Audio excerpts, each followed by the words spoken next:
जय गुरुदेव। दोस्तों, आज हम चलेंगे काजलवास धाम की यात्रा पर। काजलवास धाम नौनाथ 11 सिद्धों की तपोभूमि समाधि स्थल है।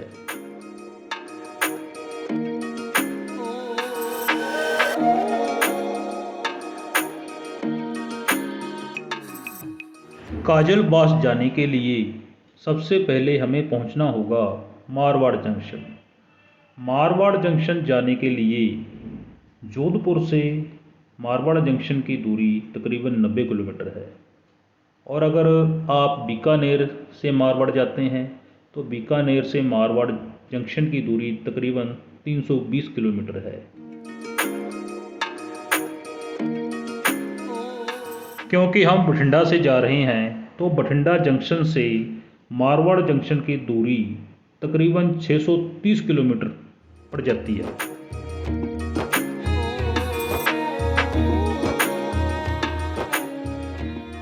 तो आज आप बने रहें मेरे साथ इस यात्रा में। हम पहले जाएंगे मारवाड़ जंक्शन, उसके बाद डिंगोर चौराहा और डिंगोर चौराहा के साथ ही काजलवास। हम दर्शन करेंगे नौनाथ 11 सिद्धों के समाधि स्थल तपोभूमि की। वहाँ की आध्यात्मिक ऊर्जा को महसूस करेंगे।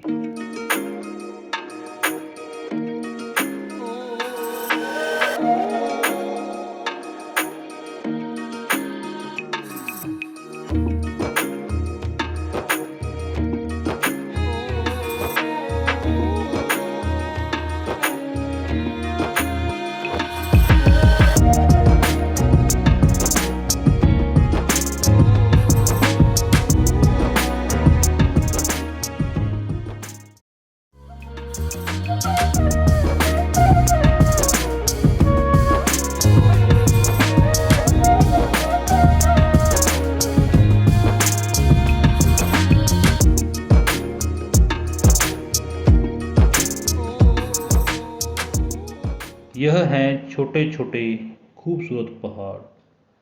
मौसम भी बहुत ही खूबसूरत है। हल्की हल्की बारिश हो चुकी है, ठंडी हवा चल रही है। तो ऐसे में ऐसे पहाड़ियों के दृश्य देखना और ट्रेन का सफ़र करना बड़ा ही आनंददायक होता है।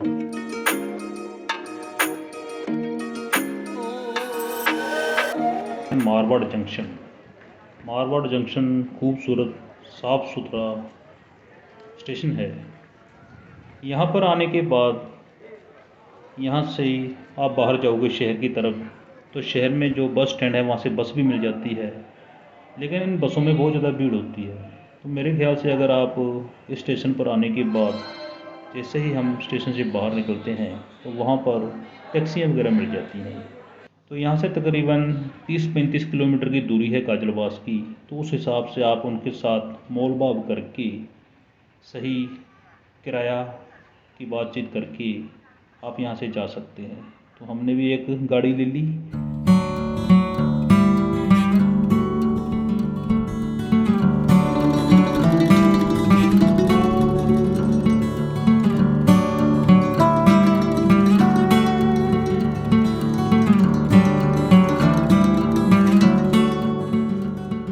दोस्तों, इस समय हम पहुँच चुके हैं डिंगोर चौराहा। डिंगोर चौराहा मारवाड़ जंक्शन से तकरीबन 30 किलोमीटर है। यहाँ से 4 सड़कें हो जाती हैं। एक सड़क मारवाड़ जंक्शन की तरफ, एक सरियारी की तरफ, एक फौलाद की तरफ और एक सड़क है जो काजलवास की तरफ जाती है।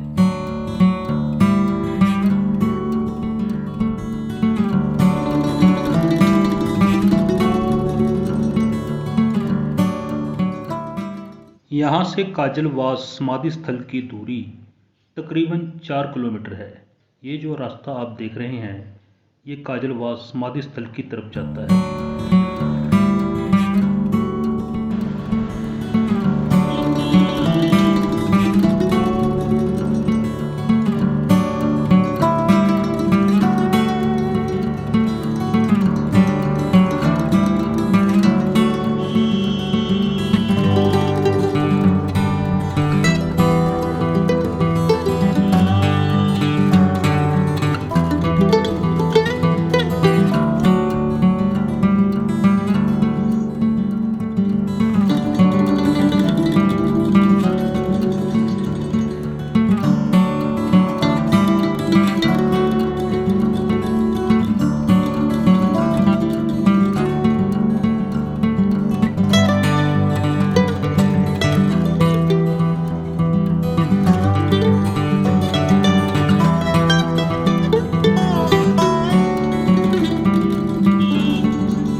दोस्तों अभी हम पहुंच गए हैं काजलवास। सामने जो आप देख रहे हो खूबसूरत दृश्य, तो ये सिद्ध नाथों की, गुरुओं की समाधियां हैं। बहुत ही खूबसूरत नज़ारा है यहाँ का, बहुत ही आनंददायक वातावरण।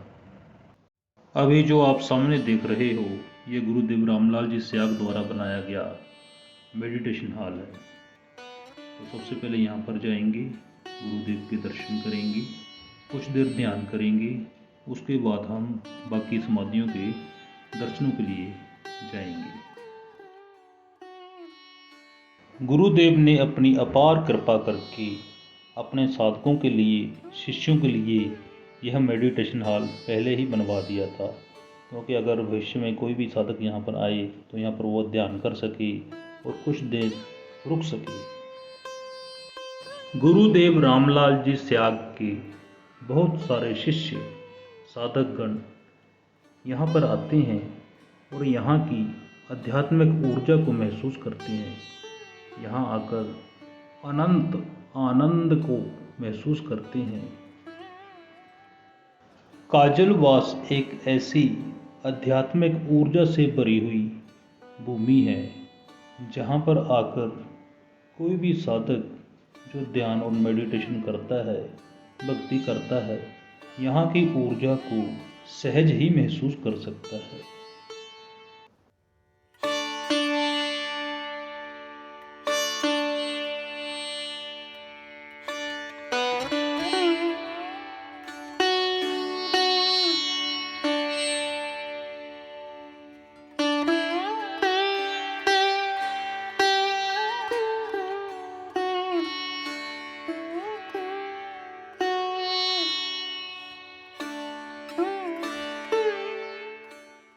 दोस्तों अभी हम चलते हैं नाथों की समाधियों की तरफ, वहाँ पर जाकर दर्शन करते हैं।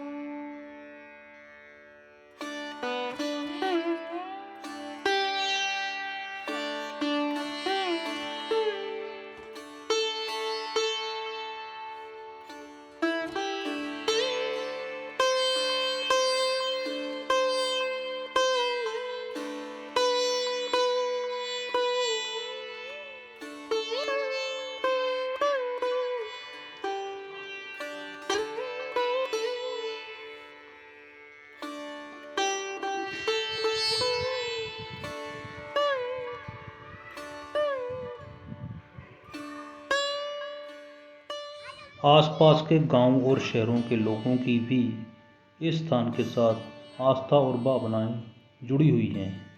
तो अक्सर वह यहाँ पर आते हैं। उनका मानना है कि यहाँ पर आने से सभी मनोकामनाएं पूर्ण हो जाती हैं।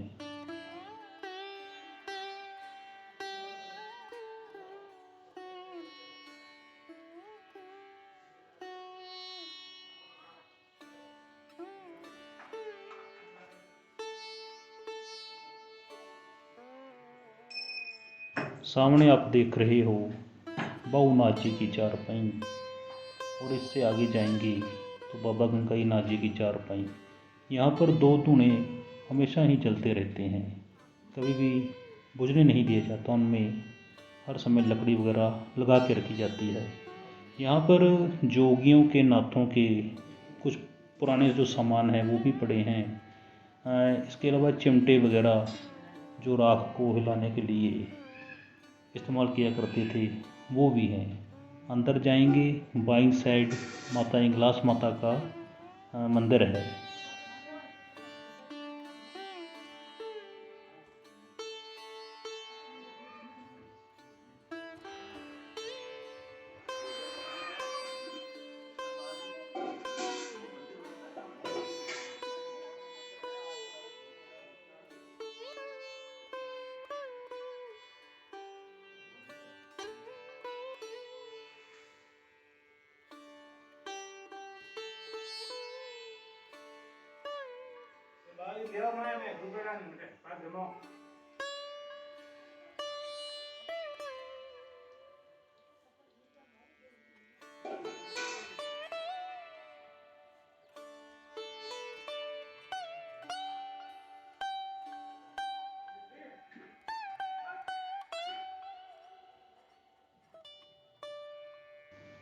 इन धूनों में अग्नि हमेशा ही चलती रहती है। धूने के साथ सामने आप पुराने चिमटे देख रहे हो, जिनका इस्तेमाल नाथ जोगी किया करते थे।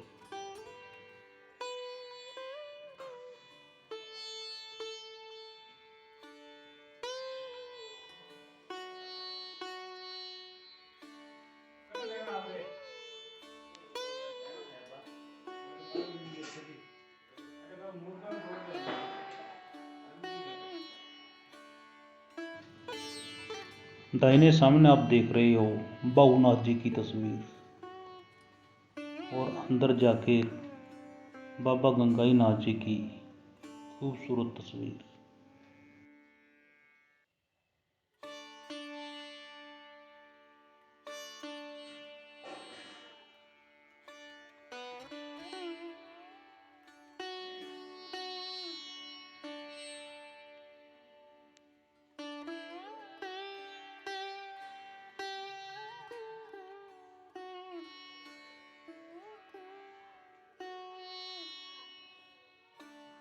बाईं साइड सामने आप देख रहे हो इंगलास माता का मंदिर।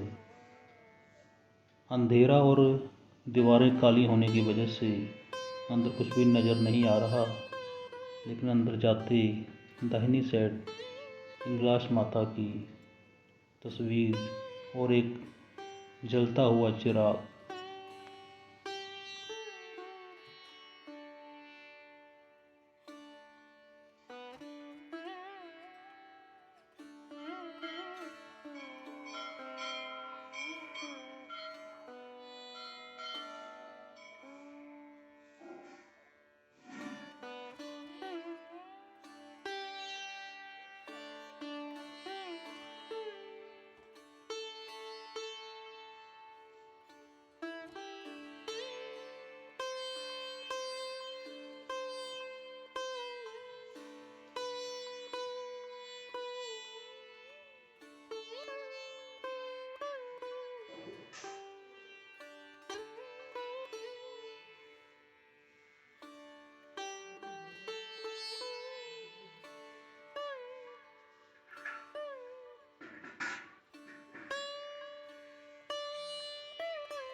ये जो चिमटे आप देख रहे हो, पता नहीं कितने पुराने होंगे। शायद ये वही चिमटे होंगी जिनका इस्तेमाल वह नाथ जोगी, वह सिद्ध भक्ति और तपस्या करते समय इस्तेमाल किया करते थे।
अभी हम सामने देख रहे हैं नवनाथों की समाधियाँ।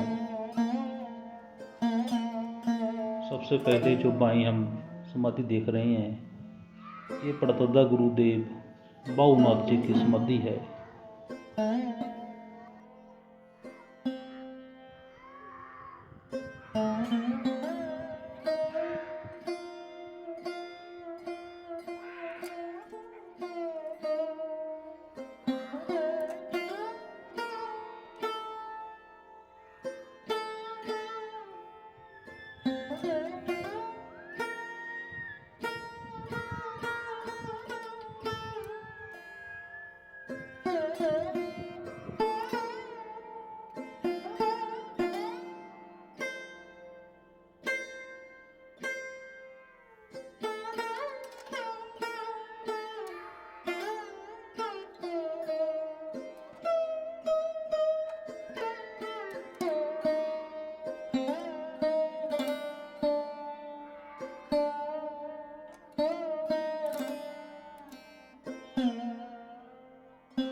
सबसे बड़ी समाधि दूधलनाथ जी और दोरबनाथ जी।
चारों तरफ शांति ही शांति, आनंद ही आनंद का वातावरण।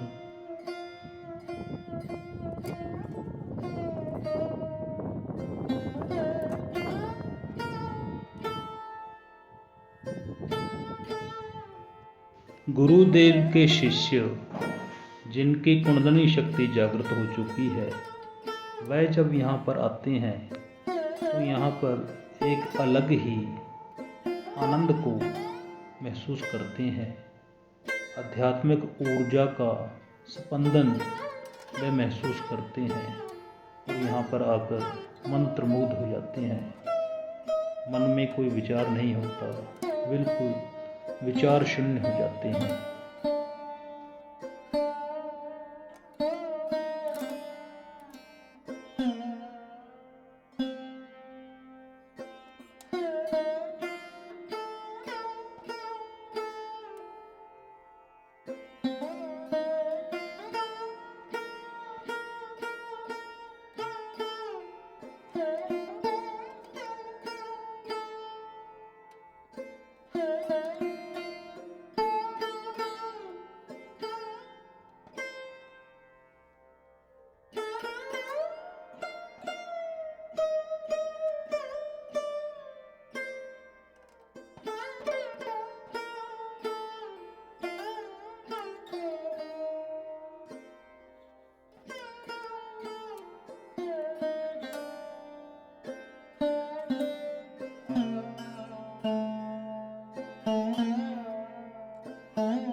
आसपास के गांव में जब कोई शादी विवाह होता है तो वर वधू यहाँ पर नाथों का आशीर्वाद प्राप्त करने के लिए अवश्य पहुँचते हैं।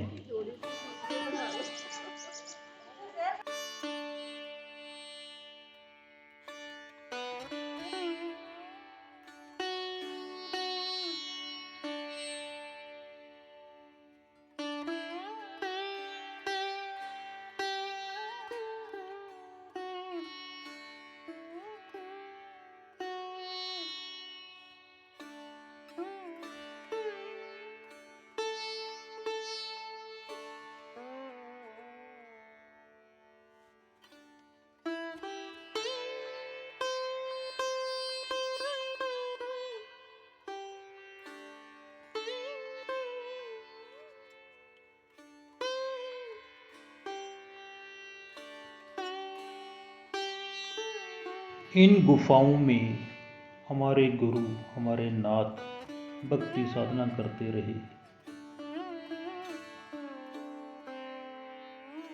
नाथ गुरुओं की कठोर भक्ति साधना की बदौलत आज हम सहज ही भक्ति मार्ग पर चलकर अनंत खुशियों को प्राप्त कर रहे हैं। नाथ संप्रदाय के योगियों का, गुरुओं का यह आशीर्वाद ही है कि आज गुरुदेव रामलाल जी त्याग की कृपा से, उनके माध्यम से हम जैसे आम इंसानों को इस मार्ग पर चलने में अनंत सुविधा प्राप्त हो रही है। सहज ही हम इस मार्ग पर चल पा रहे हैं। यह उन नाथों की कृपा ही है। नाथ संप्रदाय के अनंत योगियों ने अपने जीवन काल में कठोर भक्ति साधना करके ईश्वर से वरदान प्राप्त किया और उन्होंने अपनी पूरी आध्यात्मिक शक्ति गुरुदेव त्याग के सुपुर्द की। आज गुरुदेव त्याग की अपार कृपा से हरेक जिज्ञासु साधक की कुंडलिनी शक्ति जागृत हो रही है। भक्ति साधना का मार्ग किसी समय बहुत ही मुश्किल और कठोर हुआ करता था, पर आज गुरुदेव त्याग ने इसे बहुत ही सरल और सहज बना दिया है।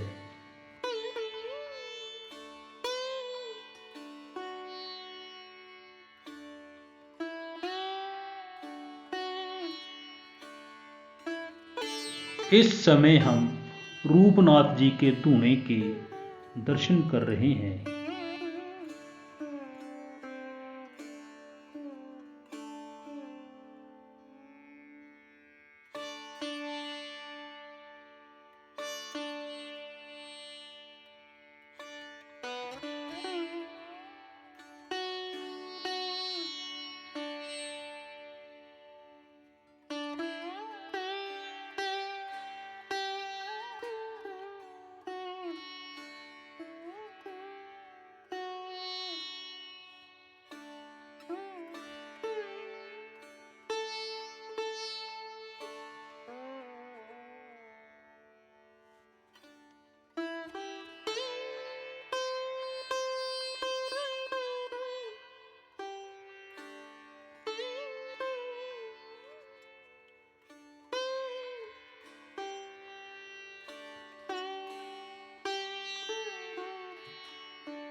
गुरुदेव ने हमेशा कहा है कि अगर आप भक्ति मार्ग पर उन्नति चाहते हो, इस मार्ग पर आगे बढ़ना चाहते हो, तो आपको मंत्र जाप और ध्यान करना ही पड़ेगा। मंत्र जाप और ध्यान के अलावा कोई और रास्ता नहीं है। इसीलिए हमें इस मार्ग पर चलते हुए ज़्यादा से ज़्यादा ध्यान मंत्र जाप पर जरूर देना चाहिए, क्योंकि गुरुदेव कहते हैं मंत्र जाप ही कुंजी है। बिना मंत्र जाप के आप इस मार्ग पर नहीं चल सकते। गुरुदेव ने किसी भी तीर्थ स्थान पर जाने के लिए नहीं कहा और ना ही जाने से रोका है। गुरुदेव ने हमेशा कहा है कि आप घर में बैठकर ही मंत्र जाप और ध्यान ज़्यादा से ज़्यादा करो। अगर हम घर में रहते हुए मंत्र जाप और ध्यान नहीं करते तो तीर्थ स्थानों पर जाने का भी कोई लाभ ना होगा। इसीलिए हमें सबसे ज़्यादा अपने घर में, अपने गांव शहर में रहते हुए ज़्यादा से ज़्यादा मंत्र जाप और ध्यान करना चाहिए। उसके बाद ही किसी तीर्थ पर जाने का कोई फ़ायदा है, वरना नहीं। अगर कोई जिज्ञासु गण इस वीडियो को देख रहा है और पूर्ण सतगुरु की तलाश में है, दीक्षा प्राप्त करना चाहता है, तो इस वीडियो के अंत में गुरुदेव की तस्वीर को देख के और मंत्र को सुन के आप सहज ही दीक्षा प्राप्त कर सकते हो और बहुत ही आसानी से इस मार्ग पर चल सकते हो। गुरुदेव द्वारा बताए गए मंत्र का बिना होंठ जीभ हलाए हर समय मन ही मन जाप करना है और सुबह शाम 15-15 मिनट खाली पेट ध्यान करना है। अभी आप गुरुदेव की तस्वीर को देखें और मंत्र को सुने। इस प्रकार आपकी दीक्षा हो जाएगी। Cling Krishna cling, cling Krishna cling. कै आधा लय में मिला हुआ, बड़ी की मात्रा ऊपर बिंदी, ए के ऊपर आप बिंदी लगाते हो तो अंग हो जाता है ना, अंग। अच्छा, अब ध्यान करो भाई 15 मिनट। यहाँ मुझे देखो और नाम जब चालू रखो। कोई प्रकार की योगिक क्रिया हो तो घबराएगा नहीं। 15 मिनट ध्यान करो, 15 मिनट में अपना बंद हो जाएगी। मन ही मन जपो और जीव नहीं रहना चाहिए। Cling Krishna cling, cling Krishna cling, cling Krishna cling, cling Krishna cling, cling Krishna cling, cling Krishna cling, cling Krishna cling, cling Krishna cling, cling Krishna cling, cling Krishna cling, cling Krishna cling, cling Krishna cling, cling Krishna cling, cling Krishna cling,